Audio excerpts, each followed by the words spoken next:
kalpte zikir var, bu trackte ilim var. Beslenir iman, her yer ihtilaf, şer ve istila, bence bir liman. Gerçekte kitapta yazılı bu Kur'an. Dur bak burada G-Flow Mus'ab anlatır hak kitap, yalan ve hakikat, cabası tarikat. Sana yobaz derler, böyle olmaz derler. Onlar gibi düşünmedikçe çoban derler.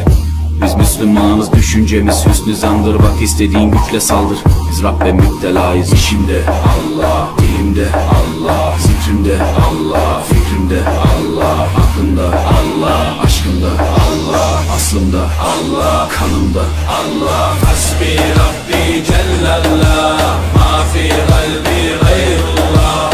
Nur Muhammed sallallahu, la ilahe illallah. Hasbi Rabbi Cellallah, ma fi kalbi gayrullah.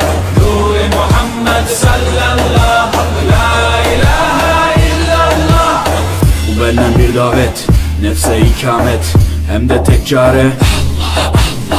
Bu hayat imtihan, şeytandan intikam, sayısız iltifat.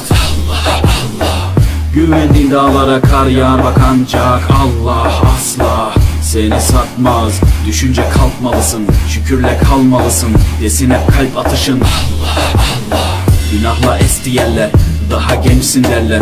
Bu hayat basamakları, çürük merdivenler. Senden bir istirham, devamlı istiğfar, gereken irtibat.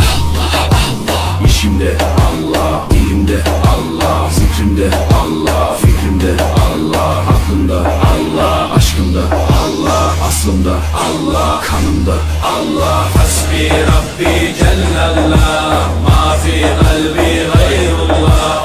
Nur Muhammed sallallahu, la ilahe illallah. Hasbi Rabbi Cellallah, ma fi kalbi gayrullah. Nur Muhammed sallallahu.